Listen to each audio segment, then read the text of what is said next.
Baik Bapak Ibu, pada sesi yang pertama ini untuk judul presentasi yang akan kami sampaikan adalah teknik pengukuran pajanan logam dalam darah dan urin di tempat kerja. Dalam hal ini biasa kita kenal dengan istilah biological monitoring.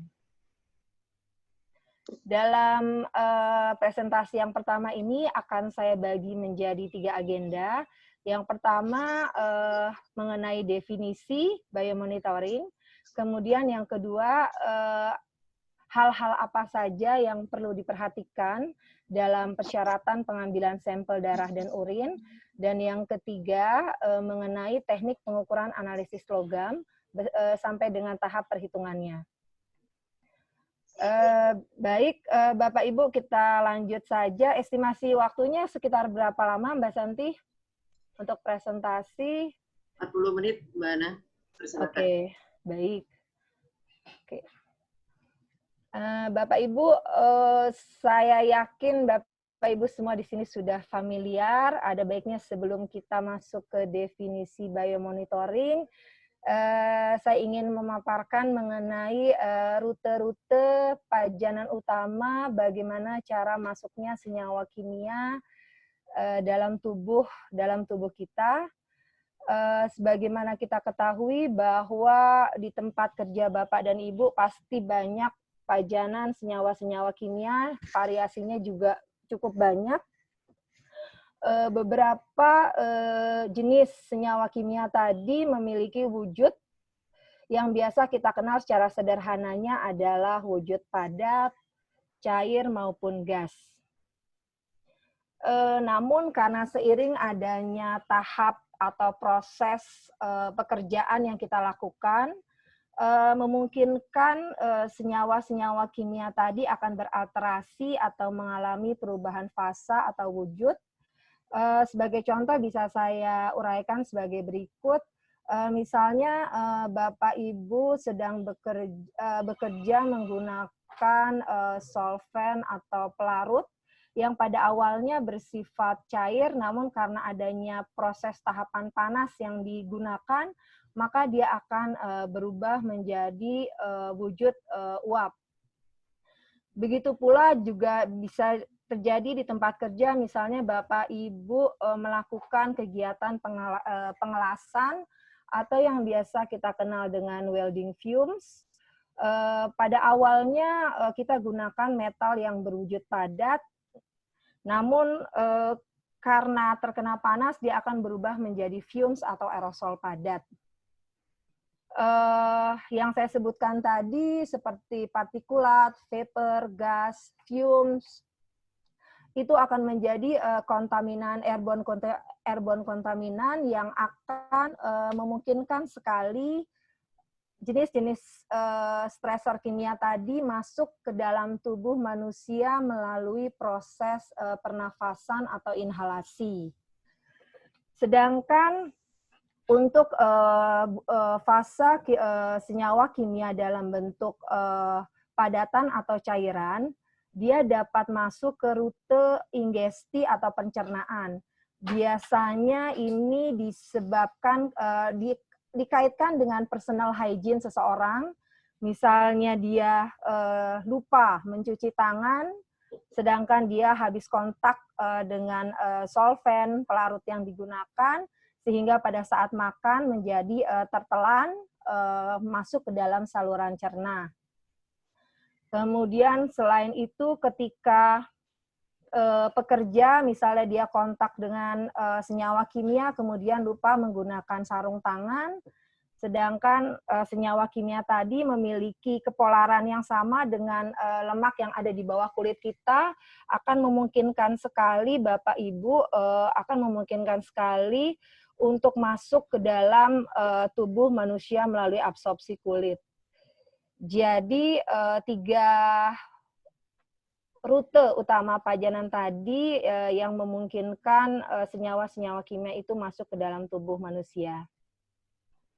Oke, selanjutnya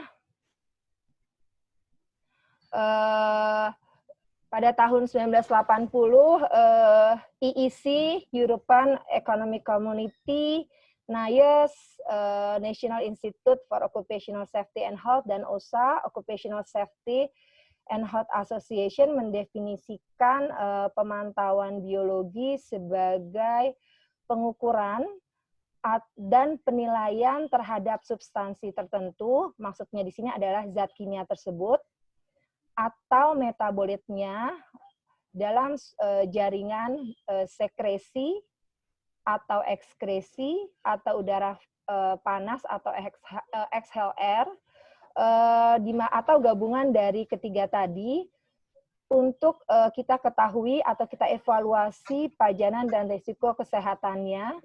Setelah kita tahu konsentrasinya, nantinya akan dapat kita bandingkan dengan BEI atau Biological Exposure Index, atau yang kita terjemahkan menjadi Indeks Pajanan Biologi atau IPB.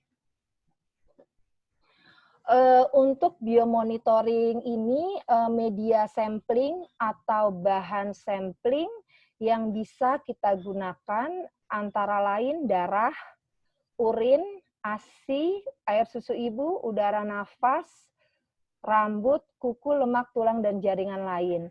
Namun yang paling banyak digunakan sebagai media sampling dalam hal ini adalah darah dan urin. Ketika kita melakukan biomonitoring, kita perlu memahami senyawa yang akan kita ukur konsentrasinya.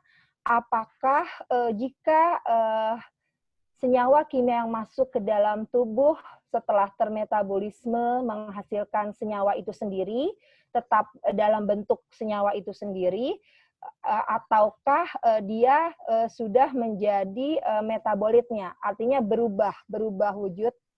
Maka dalam biomonitoring ini yang diukur bisa dua. Yang pertama substansi kimia, senyawa itu sendiri, jika tidak ada perubahan dari hasil metabolismenya, atau metabolitnya. Metabolit di sini bisa kita istilahkan juga dengan biomarker, biomarker penanda dari senyawa kimia yang kita cari. Hasilnya itu nantinya akan kita bandingkan dengan BEI, atau yang kita terjemahkan tadi menjadi IPB. Baik, Bapak Ibu, selanjutnya adalah mengenai keuntungan dari biomonitoring. Yang pertama adalah kita dapat mengukur konsentrasi atau dosis senyawa kimia tersebut yang ada dalam tubuh. Kemudian teknik biomonitoring ini merupakan suatu tools tambahan selain tools environmental atau industrial hygiene environmental monitoring dan health surveillance. Karena ketiganya beririsan, sebagaimana kita ketahui, industrial hygiene monitoring mengcover rute-rute utama pajanan dalam bentuk inhalasi. Sedangkan biomonitoring ini dia bisa mengcapture semua rute pajanan yang tadi saya paparkan sebelumnya, yaitu dia mengcapture semua rute baik inhalasi, kemudian dia mengcover ingesti dan dermal. Selain itu, melalui teknik biomonitoring ini kita dapat memprediksi, kita dapat mendeteksi pajanan dan rute pajanan yang tidak terduga sebelumnya. Selanjutnya, teknik biomonitoring ini juga dapat mengevaluasi keefektifan pengendalian yang kita lakukan. Dalam hal ini sebagai contoh, jika kita bekerja dengan pajanan logam, maka ketika respirator atau masker yang kita gunakan tidak tepat, maka bisa terindikasi dari hasil biomonitoringnya ternyata diperoleh hasil yang tinggi. Kemudian yang terakhir, dengan adanya biomonitoring ini, banyak penelitian yang menyediakan biomarkers. Biomarkers ini maksudnya yang tadi yang saya sampaikan, ketika hasil metabolisme dalam tubuh sudah menjadi bentuk yang lain, maka kita sebut biomarker, bisa juga sebagai penanda adanya resiko kesehatan. Sebagai contoh, misalnya pekerja dengan menggunakan pelarut benzentoluensilen ketika diperoleh hasil biomonitoring dalam urinnya, misalnya ternyata dia terpajan metabolit S-phenyl mercaptoric acid atau tetemuconate acid yang cukup mendekati nilai acuannya, maka bisa kita katakan bahwa ada kemungkinan pekerja tersebut bisa dikategorikan terkena resiko penyakit seperti leukemia. Baik, selanjutnya untuk hal-hal yang perlu diperhatikan pada saat kita melakukan sampling darah dan urin, yang pertama adalah ketersediaan nilai rujukan. Yang kedua, wadah sampel, pengawet, waktu pengambilan sampel, dan keberterimaan sampel. Dan keberterimaan spesimen. Jika Bapak Ibu ingin melakukan analisa biomonitoring, ada baiknya kita cari terlebih dahulu tabletopnya apakah sudah tersedia nilai rujukan untuk senyawa kimia yang kita ingin ukur. Karena beberapa metode, kebetulan di PT Petrop Services, beberapa metode misalnya untuk logam, beberapa logam dapat kita analisa. Namun kembali lagi ketika kita tidak ada nilai acuannya, maka akan kesulitan untuk memperkirakan potensi risiko kesehatannya nanti. Untuk nilai rujukan yang biasa kita gunakan adalah BEI dari ACGIH, saat ini sudah ada yang update di tahun 2020. Kemudian ada juga Permenkes nomor 70 tahun 2016, Permenaker nomor 5 tahun 2018, atau juga terkadang jika tidak ada, kami coba menggali informasi dari beberapa nilai rujukan yang dikeluarkan oleh beberapa negara lain. Atau bisa juga kami mencari dari jurnal-jurnal internasional yang sudah pernah melakukan penelitian terhadap hal tersebut. Baik, untuk wadah sampel untuk darah mengacu ke NIOSH 8005, tabung yang kita gunakan adalah tabung vakuum darah bebas logam. Kemudian jangan lupa untuk mengisikan nama, tanggal, dan waktu pengambilan sampel pada label. Begitu juga dengan sampel urin mengacu ke NIOSH 8310, kita bisa gunakan botol polietilen yang bersih, kering, dan bermulut lebar. Untuk labelnya juga untuk labelnya disertai dengan nama, tanggal, dan waktu pengambilan sampel. Oke, untuk pengawet yang digunakan untuk heparin untuk darah di sini kita gunakan tub heparin, cirinya yang berwarna hijau sesuai dengan acuan NIOSH-nya. Kemudian untuk urin, heparin ini bersifat sebagai antikoagulan. Kemudian untuk urin, kita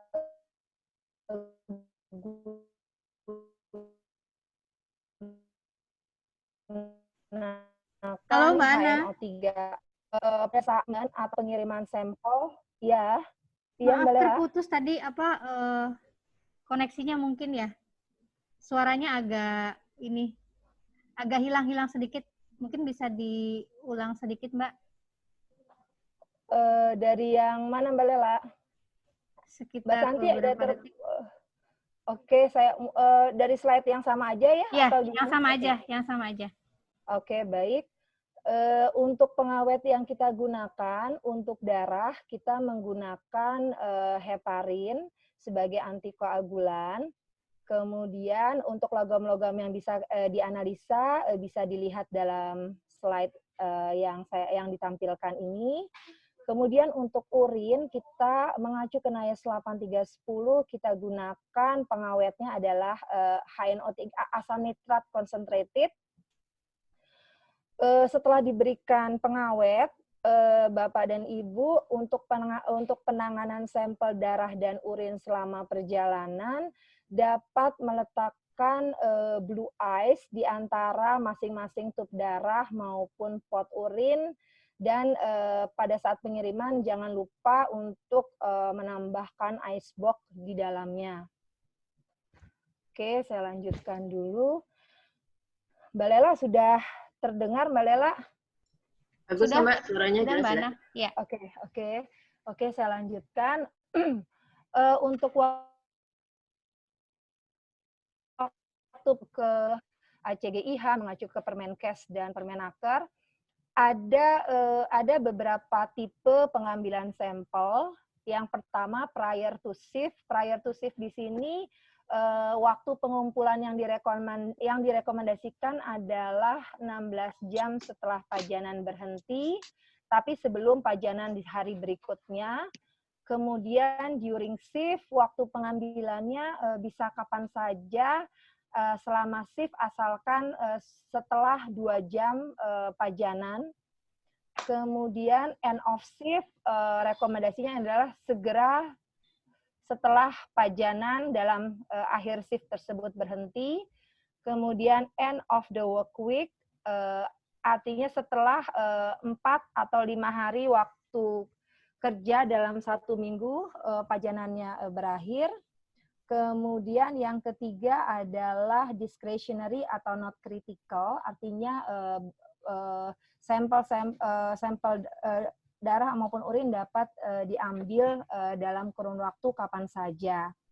Hal ini ternyata sangat dipengaruhi oleh untuk waktu pengambilan sampling darah dan urin ini cukup penting diperhatikan karena agak tricky. Ini terkait dengan yang kita kenal dengan biological half-life atau waktu paruh. Definisinya di sini adalah waktu paruh di sini adalah ketika waktu yang dibutuhkan ketika konsentrasi senyawa kimia atau zat kimia yang masuk ke dalam tubuh berkurang menjadi setengahnya. Sebagai contoh, kita ambil jika half time-nya lebih kecil dari 2 jam, Bapak Ibu, waktu optimum untuk sampling ini sebetulnya agak sulit sekali dicapai. Saya bisa ilustrasikan seperti ini ketika misalnya anggaplah dalam satu shift ada 8 jam bekerja. Kemudian kita ambil pajanannya terjadi misalnya di awal, di 2 jam pertama, namun kita ambil pengambilan sampelnya diambil di akhir shift. Maka kemungkinan konsentrasi yang kita dapatkan sudah berkurang sekali atau bahkan menjadi tidak terdeteksi. Hal inilah yang perlu diperhatikan dalam pengambilan sampel. Begitu pula dengan half time yang 2-10 jam, misalnya seperti arsen, dengan half time 10 jam disarankan end of shift atau beginning of next shift. Artinya diharapkan pajanan tersebut sudah terkumpul sudah terakumulasi dalam pajanan dalam satu shift-nya, namun waktu paruhnya belum mulai, sehingga konsentrasi yang kita dapatkan bisa menjadi optimum. Dan yang ketiga adalah 10-100 jam, end of shift dan end of work week, karena waktu paruhnya ini cukup lama, jadi bisa kita ambil ketika akhir shift dan di akhir minggu. Dan yang terakhir adalah lebih besar dari 100 jam. Contohnya itu adalah logam kadmium, dia biological half-life-nya cukup lama sekali, tahunan waktu paruhnya. Jadi diambil kapan saja menjadi tidak kritikal, tidak bermasalah. Nah, Bapak Ibu, untuk sampling time tadi bisa langsung melihat pada ACGIH. Di sini saya beri kotak merah. Contohnya adalah timbal. Biological half-life timbal sekitar 1 bulan. berarti masuknya ke sampling time-nya not critical. Artinya Bapak Ibu tidak terlalu pengambilan kapan saja masih memungkinkan. Oke, yang terakhir adalah keberterimaan spesimen. Untuk darah yang kami kerjakan adalah whole blood sesuai dengan NIAS yang kami acu, sesuai dengan metode NIAS yang kami acu. Pengertian whole blood tadi adalah komponen darah secara keseluruhan. Untuk darah ini Bapak Ibu mengambilnya dari pembuluh darah vena, kemudian volumenya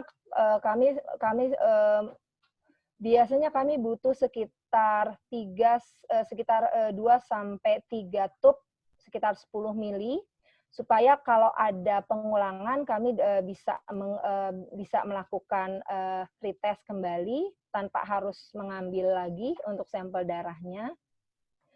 Sedangkan kaurin di sini persyaratannya adalah ada 2. Yang pertama konsentrasi kreatinin. Konsentrasi kreatinin ini merupakan faktor koreksi yang merupakan produk akhir yang dilepaskan oleh otot dan diekstraksikan oleh ginjal. Untuk kreatinin konsentrasi ini tidak boleh terlalu encer dan tidak boleh juga terlalu pekat. Range konsentrasinya antara 0,3 sampai lebih kecil dari 3 gram per liter. Atau teknik lain yang Bapak Ibu bisa lakukan adalah dengan specific gravity. Specific gravity ini maksudnya adalah konsentrasi zat terlarut dalam urin, artinya rasio kepadatan urin dibandingkan dengan air. Cara gampangnya adalah kita bisa menuang ke dalam wadah dengan volume yang sama, baik urin maupun air. Kemudian masing-masing wadah tadi kita timbang, baik urin dan air, dan kemudian kita bagi. Jika hasilnya masih dalam range antara lebih besar dari 1,01 dan 1,03, maka keberterimaan sampel urin Bapak Ibu dapat dilanjutkan dalam tahap selanjutnya pada tahapan pengukuran. Mbak, mohon maaf, ya. 15 menit lagi ya. 15 menit lagi, oke. Selanjutnya Bapak Ibu, untuk tahapan pengukuran ini saya bagi menjadi 5 tahap. Yang pertama penimbangan, destruksi, kurva pembuatan, kurva kalibrasi standar, analisis sampel, dan perhitungan. Untuk penimbangan ini, tub sampel darah tadi yang kita gunakan, heparin yang berwarna yang bertutup hijau, kemudian kita butuhkan timbangan dengan ketelitian yang cukup baik, 1 mg sudah dikatakan cukup baik, kemudian untuk wadahnya kita bisa gunakan Erlenmeyer glass 50 ml beserta watch glass sebagai penutupnya. Kemudian jangan lupa hasil timbangan tersebut harus kita catat dalam buku timbangan, atau jika timbangannya difasilitasi dengan printout, kita bisa langsung printout saja. Karena data timbangan ini nantinya akan kita masukkan dalam kalkulasi hasil perhitungan di akhir. Oke, baik. Tahap selanjutnya yang kedua adalah tahap destruksi. Tahap destruksi ini merupakan suatu perlakuan untuk melarutkan atau mengubah sampel menjadi bentuk materi yang dapat diukur. Untuk reagen destruksi yang kita pakai campuran asam pekat, asam nitrat pekat, perklorat, dan sulfat dengan perbandingan 3:1:1.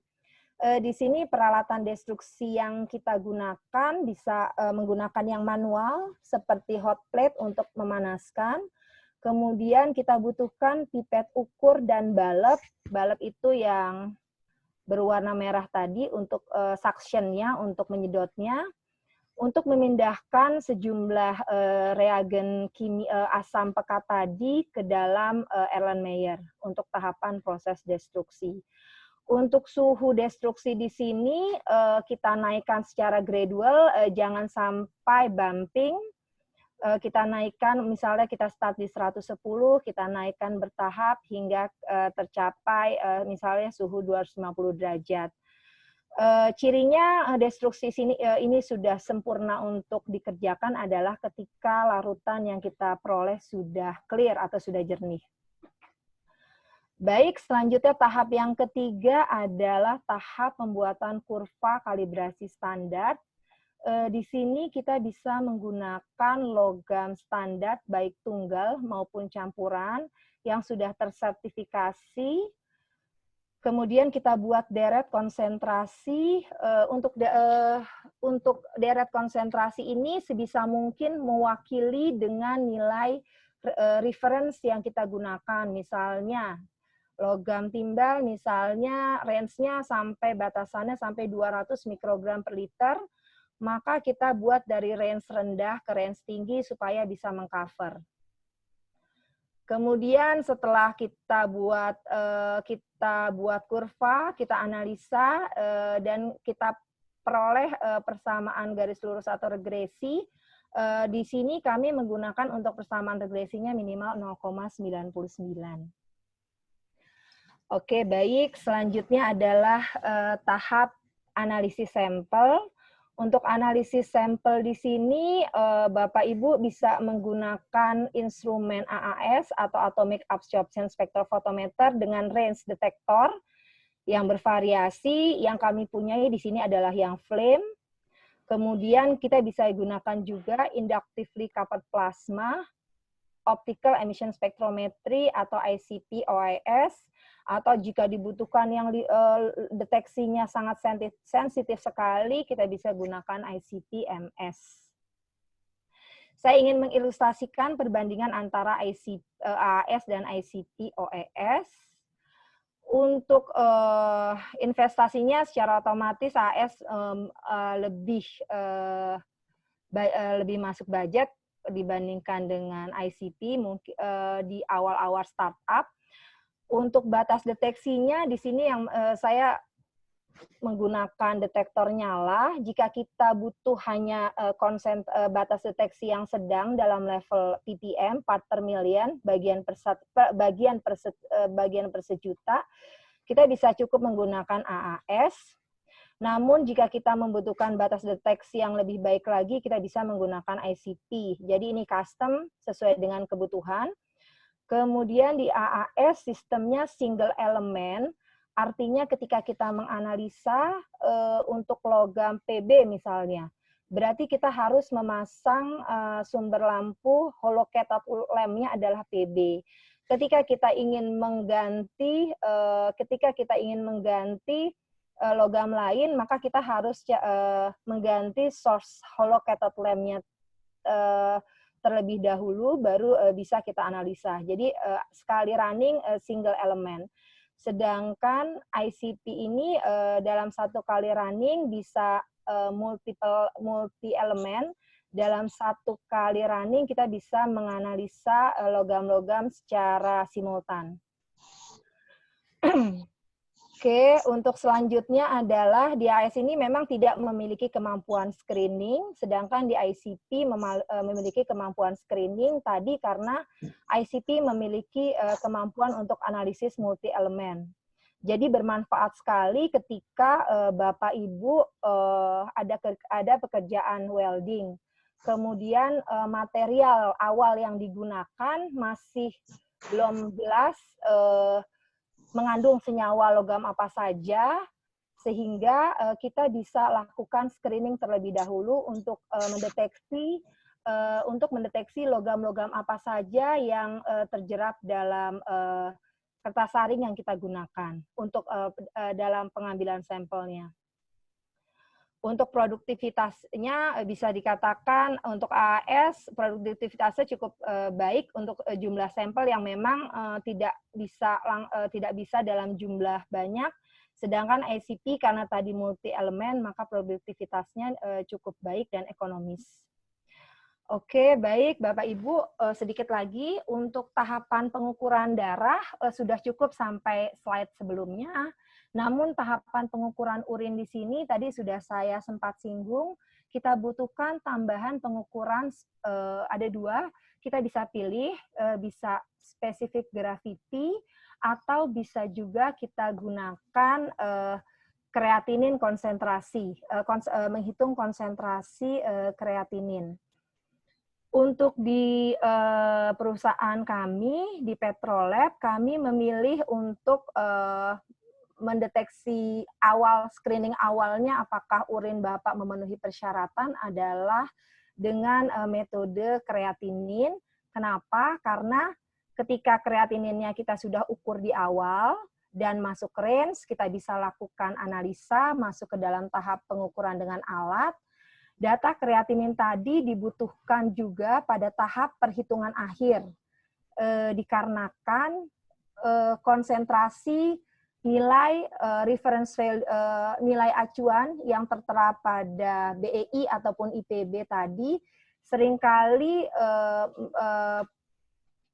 konsentrasinya adalah konsentrasi senyawa zat kimia per gram kreatinin. Jadi ketika kita mengerjakan kreatinin, datanya kita peroleh juga untuk kita gunakan dalam tahap akhir perhitungan.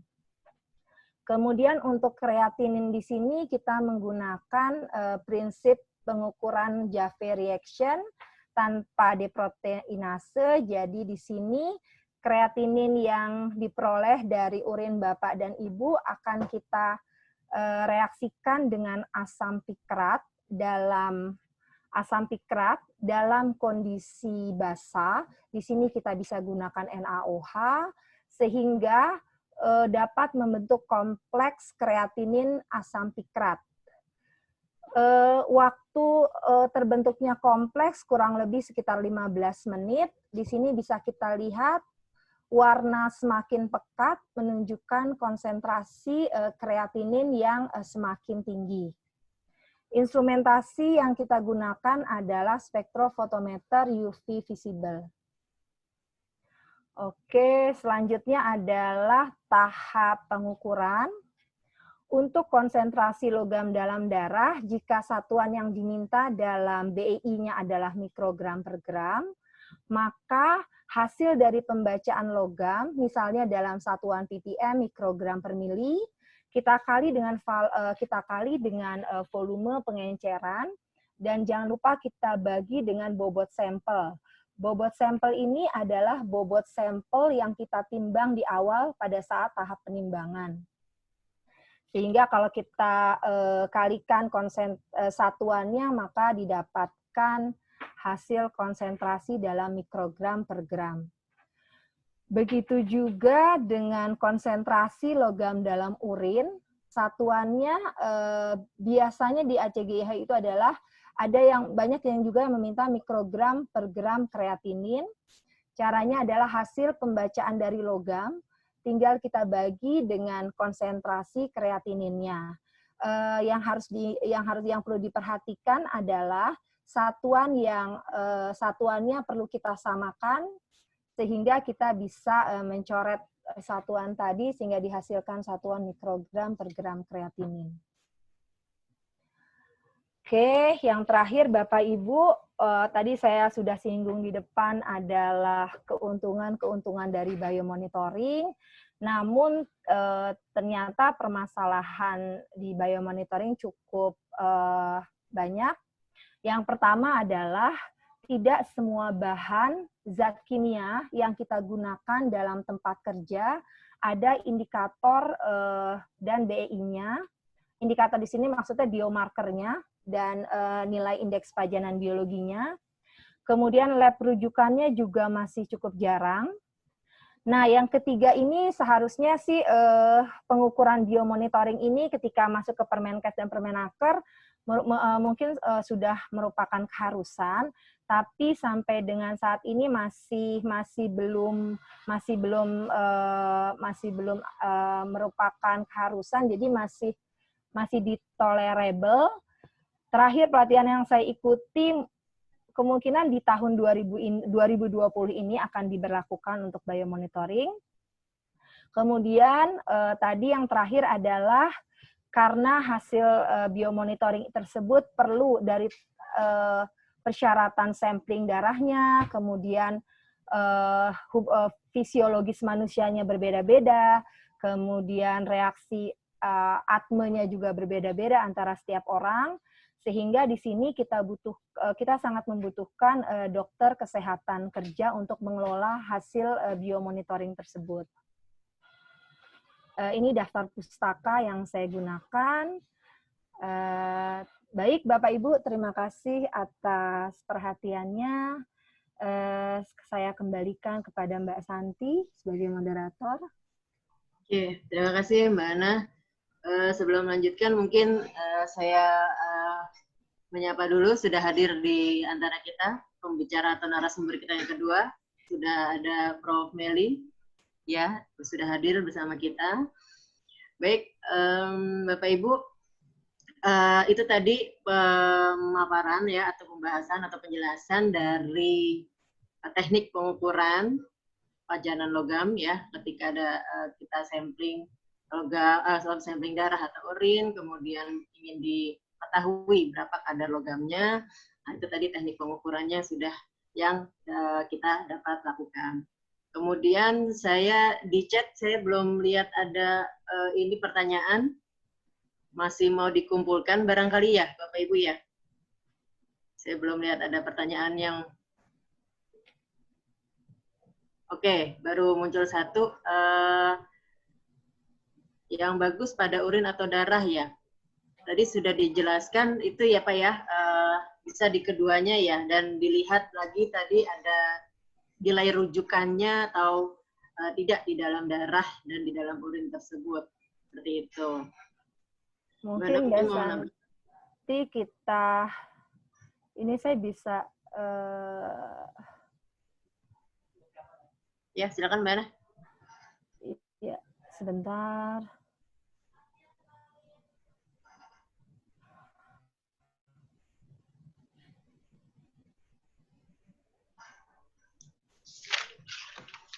Sudah terlihat Mbak Santi? Masih folder-folder Mbak. Folder, oke, saya... Stop dulu barangkali. Saya new share, coba.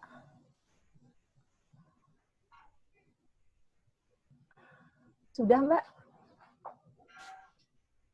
Belum. Saya stop share ya, coba ya. Oke. Share lagi Mbak.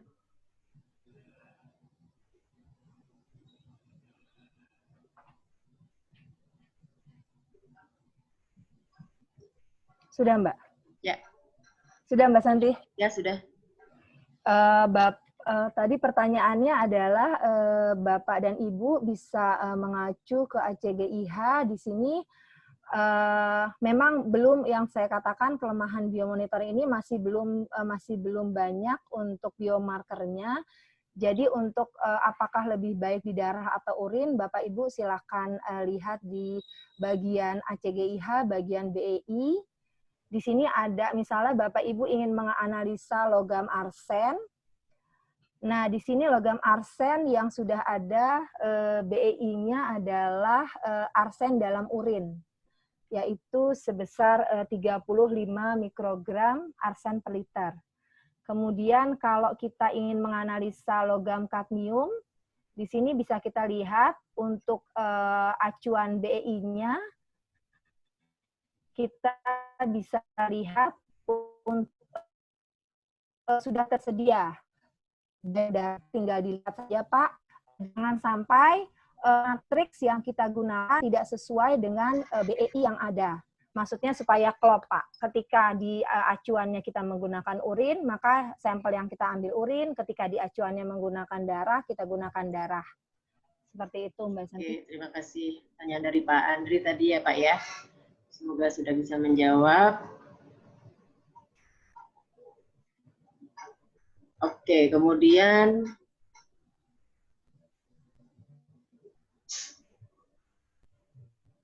Ya, pertanyaan berikutnya untuk ruang lingkup akreditasi dari biomarkernya Petrolab dan bagaimana pengujian mutunya. Apakah sudah ada CRM-nya? Seperti itu, Mbak Ana. Pertanyaan dari Pak Pradipta ya, Mbak Santi ya? Dari Pak Sahri. Dari Pak Sahri. Kalau untuk pengujiannya, Pak, untuk akreditasinya sama, Pak. Ketika kita mau meregister metode tersebut, caranya adalah kita dapat meregister metode tersebut ke Komite Akreditasi Nasional, Pak, sama seperti parameter-parameter lainnya, seperti dalam air, dalam udara. Yang pertama, persyaratannya adalah yang terpenting kita harus lakukan verifikasi metode atau validasi metode. Ketika metode acuan yang kita gunakan sama persis atau sedikit modifikasi, maka kita tinggal lakukan verifikasi metode saja, Pak. Verifikasi metode saja, parameternya juga cukup sedikit. Nah, hal yang terpenting adalah kita harus memiliki certified reference material, Pak. Yang saya katakan tertelusur tadi, memiliki sertifikat. Sehingga nanti kita dari hasil verifikasi tersebut kita dapatkan uji presisi dan uji akurasi. Jika CRM tersebut kita analisa dengan metode kita, kemudian hasilnya masuk dalam kisaran nilai yang dipersyaratkan di Certified Reference Material tadi, maka bisa dikatakan metode yang kita gunakan sudah cukup tepat, Pak. Kemudian kita tetap melakukan yang namanya jaminan mutu, Pak. Sebagai contoh, pada saat misalnya kita ada analisa 10 sampel atau 20 sampel, maka kita lakukan selipkan duplo, Pak. Duplo analisa misalnya di setiap kelipatan 10 sampel. Saya rasa itu, Mbak Santi. Jadi untuk akreditasinya tetap sama, seperti parameter yang lain. Melalui kan itu ya, Mbak ya? Iya, melalui kan, Mbak Santi. Hanya saja untuk list tersertifikasinya, mungkin kan kalau pengerjaan K3 ke naker yang seperti itu ya, PJK3, kalau yang LH ke registrasi LH, kalau yang ini kita untuk yang biomonitoring juga belum dapat info ya, kita masih ke kan aja ya. Kalau biomonitoring, saya rasa sama masih ke kan. Oke. Untuk perluasan ruang lingkupnya ya, Mbak Santi ya. Ya, baik. Berarti tadi Pak Sahri dan Pak Pradita tanyanya mirip ya, semoga bisa menjawab. Kemudian untuk pertanyaan berikutnya, Pak Hendra dengan Dr. Henry, ya, mungkin agak mirip juga pertanyaannya. Apakah waktu paruh dipengaruhi dari volume sampel yang diambil? Dan apakah waktu paruh itu juga dipengaruhi juga dari pengawetan yang kita lakukan? Seperti itu. Apakah waktu paruh mempengaruhi volume sampel yang diambil? Iya. Jadi volume sampel semakin banyak atau sedikit itu waktu paruhnya ngaruh nggak sih? Gitu. Sama pengawet juga, dengan adanya pengawet itu apakah memperpanjang waktu paruhnya? Kalau yang sebatas yang bisa saya jawab di sini, kalau di acuan metode, Pak, untuk volume sampel tidak ada kaitannya dengan waktu paruh, karena ketika waktu paruhnya sudah tercapai, misalnya kita paginya kita terpajan, kemudian kita ambil volume sampelnya, misalnya di akhirnya kita terpajan, kemudian sudah selang 1 jam, kemudian kita bisa ambil volume sampelnya. Untuk volume sampel yang kita ambil nanti kan kita perhitungkan pada saat analisa, Pak. Jadi saya rasa di metode tersebut tidak berpengaruh. Mbak Santi ada tambahan mungkin? Iya, waktu paru itu lebih ke sifat dari si logamnya itu sendiri ya. Jadi ya volume mau banyak mau sedikit ya memang dia waktu paruhnya berapa jam ya berapa jam. Seperti itu sih kalau yang saya ketahui juga. Seperti itu. Kalau untuk yang pengawet mungkin Mbak Ana ada. Kalau untuk yang pengawet artinya perannya seperti ini Pak. Jika memang kita sudah menggunakan pengawet, seharusnya dalam sampel tersebut, dalam tube sampel tersebut konsentrasinya adalah 10 ppb atau 10 ppm. Maka diharapkan dengan adanya pengawet, ketika kita menganalisanya 3 hari lagi, maka konsentrasi 10 ppm itu pun yang kita dapat, Dr. Henry. Tidak mengubah kadar ataupun biasnya sedikit gitu ya fungsinya dari si pengawet tersebut ya. Iya, jadi Mbak Santi yang biasa kita terima sampel, terkadang sampelnya jumlahnya cukup banyak. Ya. Misalnya ada ribuan, caranya adalah kita berkomunikasi dengan klien untuk mengirimkan sampel-sampel setiap harinya sesuai dengan loading kemampuan kita, Pak. Sebagai contoh, kemampuan di Petrolab misalnya satu hari 100 sampel darah. Oleh karena itu kita minta pada saat pengambilan sampel, kita mengirimkan ke kitanya juga perharinya 100 sampel, supaya menghindari sampel-sampel yang rusak. Kalau untuk waktu pengawetan untuk darah, yang berdasarkan literatur yang saya baca, itu dalam suhu 4 derajat dia tahan selama 3 hari. Ada juga literatur yang menyebutkan pada suhu 2-8 derajat dia bisa tahan selama 14 hari. Seperti itu, Dr. Henry. Oke, semoga cukup menjawab ya Pak Hendra dan Dr. Henry. Kemudian ada pertanyaan, ciri orang terpapar logam berat dan gejala klinisnya, mungkin ini nanti lebih dari penjelasan Prof. Meli ya, Pak Puja. Kemudian, oke, mungkin satu lagi, nanti karena kita harus masuk ke narasumber yang berikutnya, bagaimana untuk menghitung jumlah sampel yang diperiksa? Apakah semua orang yang terpapar harus kita periksa semua atau dipilih berdasarkan frekuensi dan severity-nya? Seperti itu, Mbak Ana. Mbak Santi, maaf, ini dilanjutkan ke Prof. Meli atau gimana? Mbak Santi, saya... Ada satu lagi, mana satu lagi? Ya, dari Pak Andri lagi.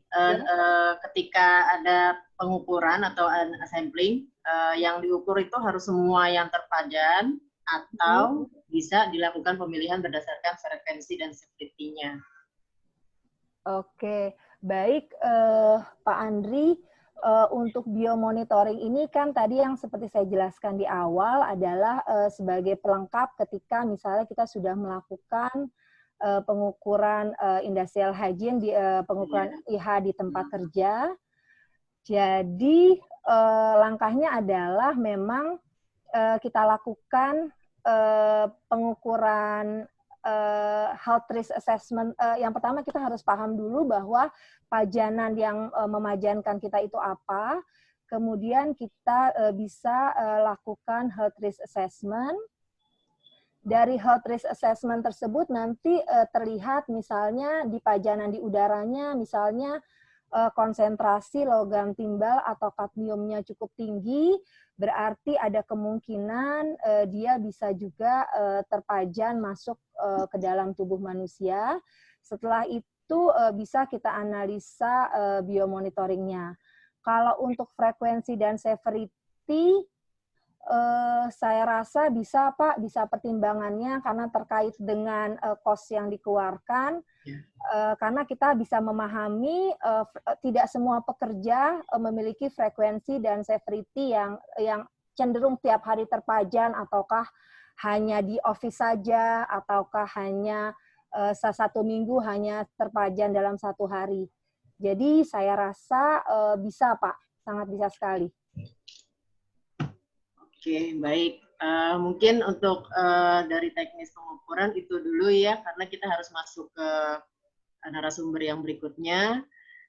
Jika memang masih ada pertanyaan, silakan di chat aja Pak. Kalau memang nanti di akhir kita ada waktu, kita akan kita usahakan untuk merespon atau menjawabnya. Baik, terima kasih Mbak Ana untuk ini pemaparannya di sesi pertama ini. Terima kasih Bapak Ibu, terima kasih Mbak Santi. Ya.